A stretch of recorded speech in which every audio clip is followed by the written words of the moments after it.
اعوذ باللہ من الشیطان اللعین الرجیم بسم اللہ الرحمن الرحیم وصلی اللہ علی محمد وآل بیتہ الطیبین الطاہرین المعصومین۔ سرزمین نجف اشرف بارگاہ سید الاوصیاء امیر المومنین صلوات اللہ وسلامہ علیہ سے قرآنی سورتوں کے فضائل کا سلسلہ سورہ الرحمن تک پہنچا ہے۔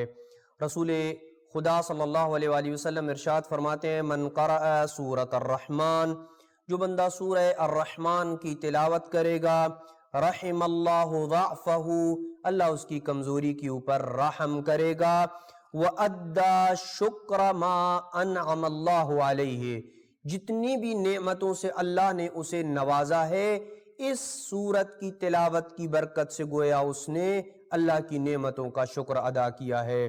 امیر المومنین صلوات اللہ وسلامہ علیہ، جن کی بارگاہ سے بیٹھ کے ہم اس سعادت کو حاصل کر رہے ہیں اور قرآنی سورتوں کے فضائل کو بیان کرتے ہیں، وہ ارشاد فرماتے ہیں کہ میں نے پیغمبر اکرم صلی اللہ علیہ وآلہ وسلم سے یہ سنا، لِكُلِّ شَيْءٍ عَرُوسٌ، ہر چیز کی ایک زینت ہوتی ہے۔ عروس عربی زبان میں دلہن کو کہا جاتا ہے، لیکن یہاں زینت مراد ہے کہ ہر شے کی ایک زینت ہوتی ہے۔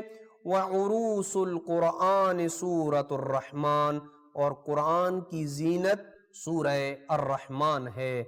اللہ سبحانہ وتعالی ہمیں اس سورت کے اندر جو موجود نعمتیں ہیں ان نعمتوں سے استفادہ کرنے اور ان کے شکر کی توفیق نصیب فرمائے۔ سورہ الحدید کے فضائل کو بیان کرتے ہوئے باقر آل محمد نے یہ ارشاد فرمایا، من قرأ المسبحات، وہ صورتیں جن کے شروع میں اس قسم کے الفاظ آئے یسبح للہ، انہیں یا سبح للہ، انہیں سورہ المسبحات کہا جاتا ہے۔ اور سورہ حدید کے شروع میں بھی چونکہ تسبیح سے آغاز ہو رہا ہے اس وجہ سے اسے بھی مسبحات کہا جاتا ہے۔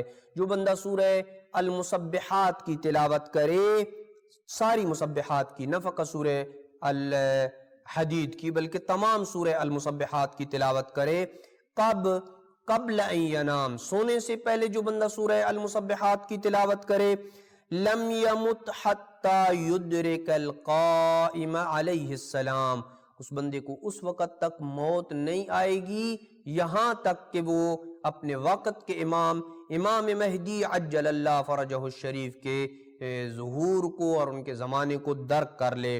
وَإِن مَاتَ كَانَ فِي جِوَارِ رَسُولِ اللَّهِ صلی اللہ علیہ وآلہ وسلم، اور اگر وہ بندہ جو سورہ الحدید کی تلاوت کرنے والا ہوگا یا دیگر المسبحات کی تلاوت کرنے والا ہوگا، اگر وہ امام کے ظہور سے پہلے دنیا سے رخصت ہو جاتا ہے اور امام کے ظہور کو درک نہیں کرتا ہے، تو وہ جنت میں خاتم الرسل کے جوار میں اسے جگہ نصیب ہوگی۔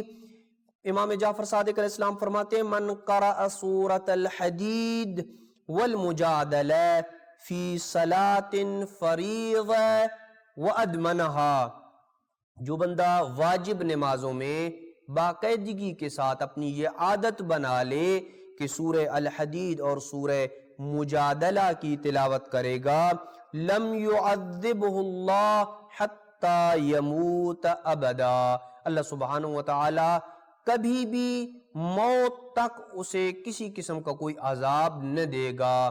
دنیا میں کسی قسم کا کوئی عذاب، کوئی آزمائش، کوئی مصیبت، کسی قسم کی مصیبت کا اسے سامنا نہیں کرنا پڑے گا۔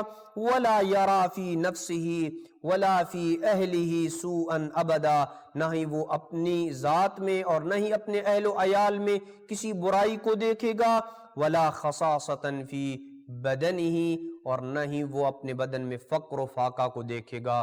کبھی بھی وہ فقر و فاقہ میں مبتلا نہیں ہوگا۔ اللہ سبحانہ و تعالیٰ اس صورت کی برکت سے اس کے مال و رزق میں وسعت عطا کرے گا۔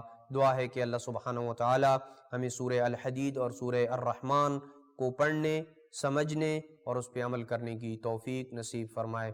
وصلی اللہ علی محمد وآل بیتہ الطیبین الطاہرین المعصومین۔